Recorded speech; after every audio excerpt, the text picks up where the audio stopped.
Tá, então dando continuidade aos vídeos, eu vou falar agora um pouco sobre o interpretador de Python, peço desculpas, e o GIL, que é chamado de Global Interpreted Lock, que é basicamente essa trava que existe em Python. Por que existe uma trava em Python, né? O motivo pelo qual o GIL existe, eu vou explicar o que ele é em breve, mas é meio estranho falar que existe uma trava na linguagem, foi que simplificou a criação do interpretador Python, que é o primeiro assunto aqui. Então vamos ver um pouco os dois caminhando juntos. Né? Qual é a ideia de multiprocessamento? E qual é a ideia que a gente vai chegar daqui para o fim desses slides? Né? Se você imagina que eu tenho vários processos executando nesse computador, por exemplo, tem um processo que está gravando o vídeo e tem um processo que está mostrando os slides, que seria o Google Chrome aqui ou o Firefox no meu caso, né? E esses processos eles têm que competir pelo uso da CPU. Como é que eles competem pelo uso da CPU, né? O seu computador ou a sua CPU, daquelas 4 que eu mostrei lá no vídeo anterior, só consegue executar um programa por vez, entende? Então como é que o seu Windows ou o seu Linux executa vários programas de uma vez só? Fazendo uso de multiprocessamento. Ao invés de eu esperar 80 segundos, ou talvez uns 10, 15 minutos, deve ser a duração dessa gravação, para a gravação esperar antes de chavear para o passador de slides, né? Tornando assim impossível gravar esse vídeo na prática. O que a CPU faz é dividir o tempo dela chaveando muito rapidamente, ou o que o sistema operacional faz, chaveando muito rapidamente, entre gravador, slide, gravador, slide, gravador, slide. E isso é tão rápido que você, como ser humano, nem percebe.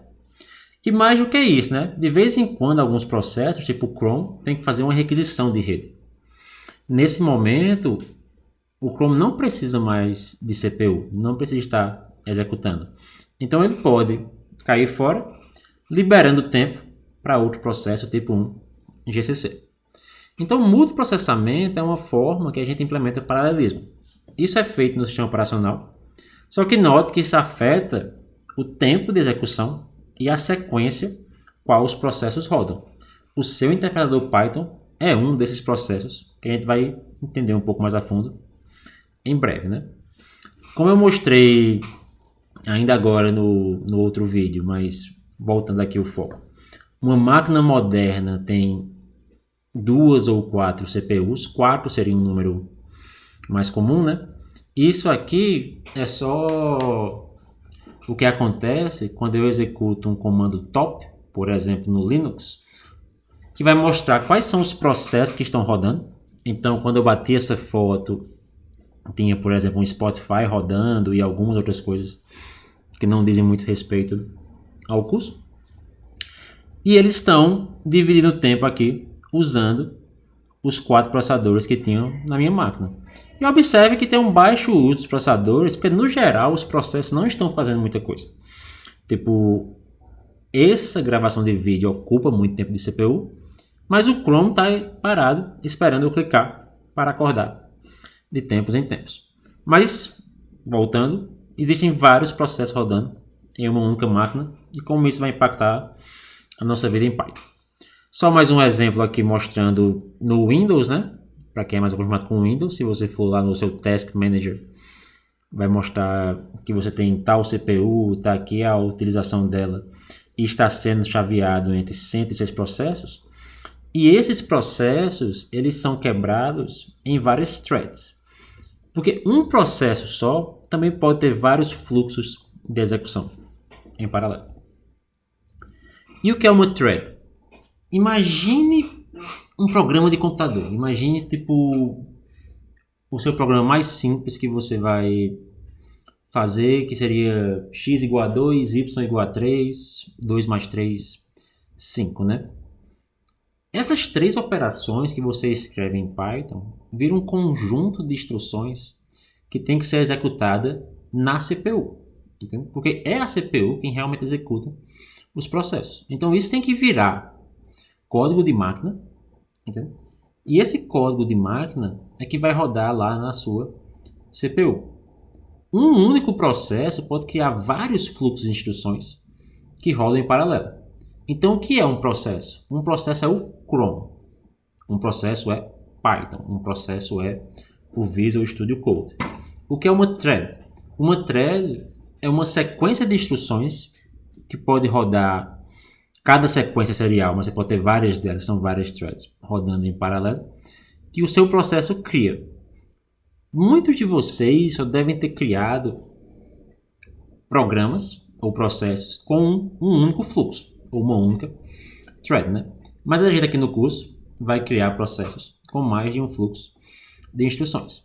E o que é mais bacana é que, tipo assim, cada thread pode dividir a memória com um único processo, né? Mas cada uma está vivendo a sua vida meio que independente uma da outra. Então vocês devem ter, isso aqui é uma imagem clássica de um livro de SEO, né? Vocês têm um processo, imagine como um código Python, que vocês estão lendo arquivos, rodando o código, operando em cima de dados, etc. E está rodando lá, x igual a 2, y igual a 7, x mais y, chame tal função, tal. Você pode ter, num único processo Python, vários fluxos de execução. Alguém está cuidando de baixar páginas da rede. Outra pessoa está cuidando de processar as páginas enquanto elas vão chegando. E outra thread está cuidando de falar com o usuário. Tipo assim, quer falar com o usuário, imprimir mensagens. Ou imprimir a tela, né? Como eu tenho 4 CPUs, por que não? Por que não ter o meu processo quebrado em várias partes que meio que competem, ou pelo menos assim ajudam ou cooperam entre si para executar tarefas de forma mais rápida, né? Então uma thread que pode ser pensada como um processo leve é uma forma de melhor utilizar a CPU dividindo a memória. Vai ter um lado um pouco chato nessa aula, né? Mas normalmente tem muita exposição teórica antes de código por conta de como o Python em si foi feito. Porque assim, threads têm essas vantagens. Resposta mais rápida, compartilhar recurso, é fácil de implementar, até em Python é muito fácil de implementar, e você vai aproveitar a sua arquitetura multiprocessada, multicore ou hyperthread, né? Mas Python também colocou um lock lá para impedir que você faça isso de forma eficiente. Então a gente tem que pegar esse conhecimento para chegar no lock, para finalmente chegar no assunto. Mas isso aqui seria basicamente uma thread, né?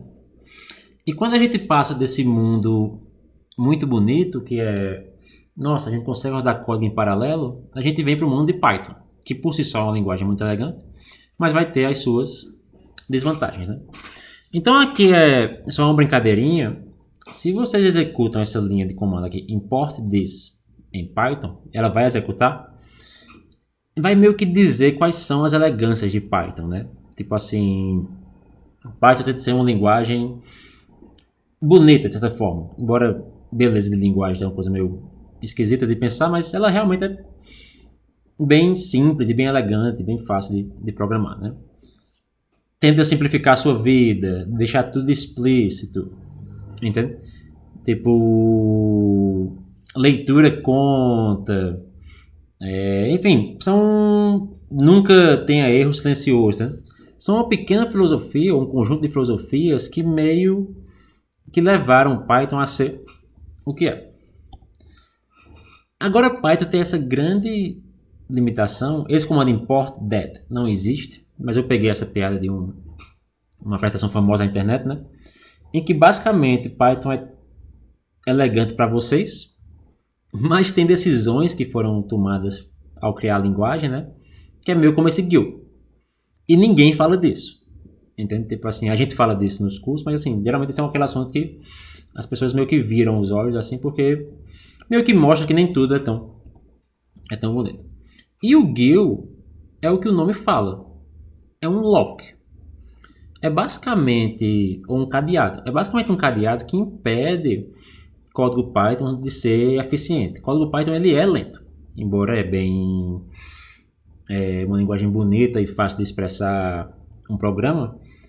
Python é lenta e não consegue muito fazer uso de paralelismo Porque colocaram esse cadeado de forma que implementar o interpretador fosse mais simples, né? Então imagine, ou saiba agora que Python, ou Python.exe, né? Aquele comando que você roda no Windows, é um programa executável e a tarefa do mesmo é interpretar o código Python. Como assim? Aqui eu acabei de rodar o programa Python. E agora o meu computador, se eu faço aqui o meu top, deveria ter aqui um Python que está rodando e não está fazendo nada, né? E eu mando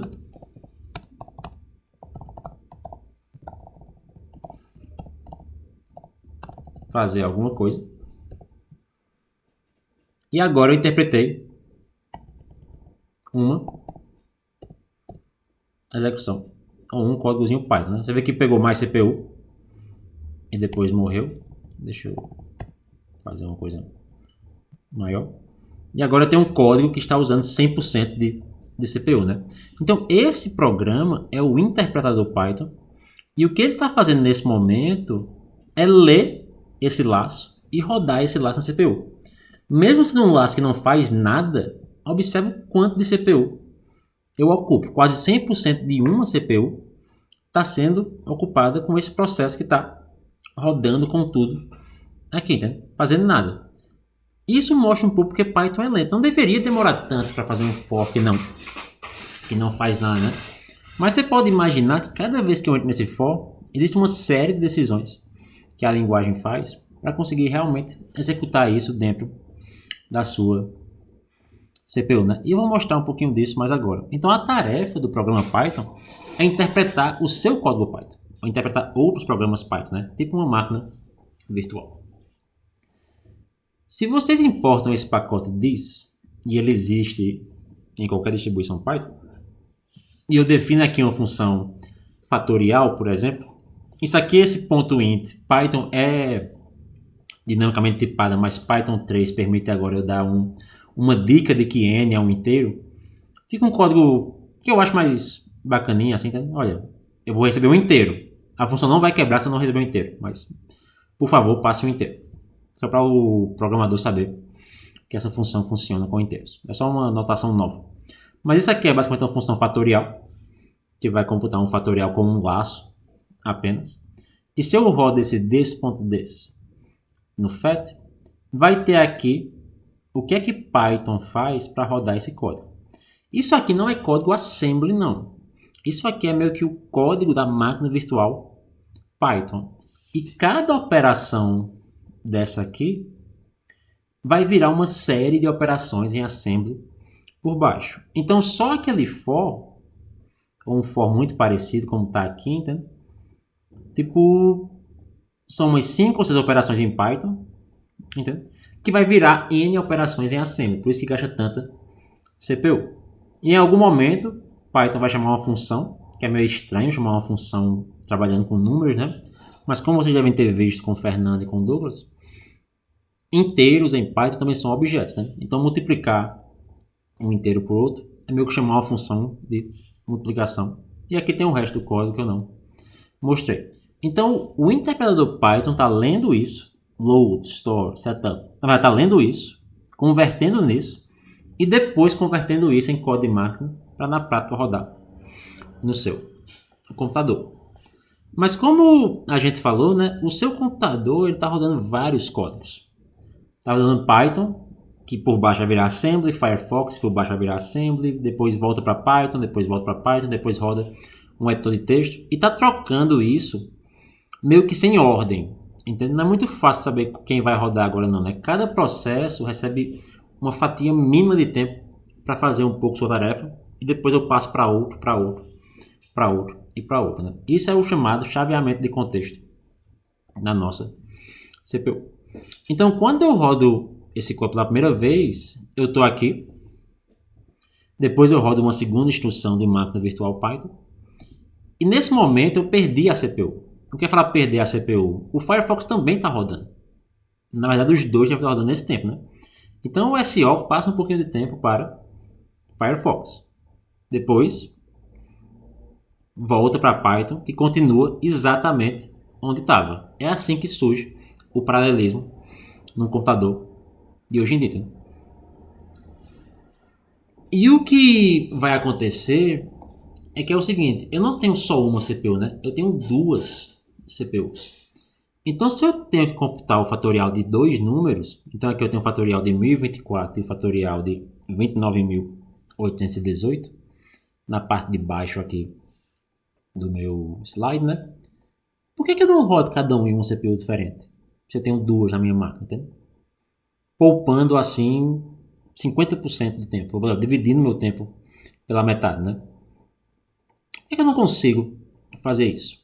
Na teoria, você consegue fazer isso sim, usando threads, que é justamente o assunto que eu falei ainda agora, né? Então seria sim possível fazer um programa que gasta metade do tempo em C, C++, Java, outras linguagens, isso vai ser possível, entende?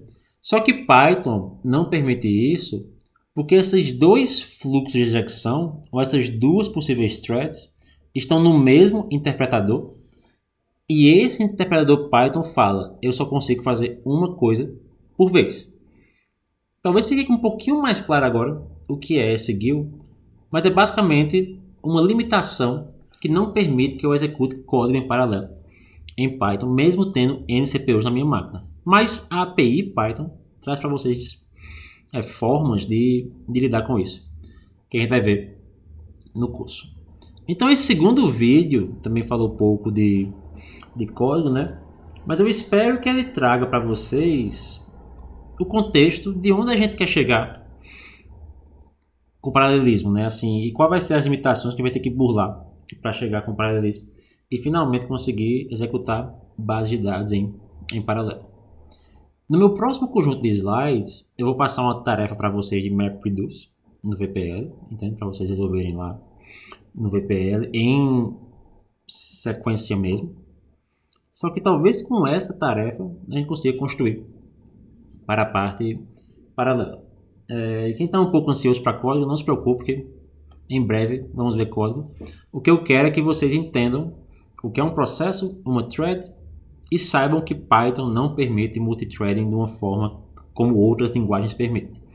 Não que é impossível, é possível sim, como a gente vai ver no curso. Então, até o próximo vídeo.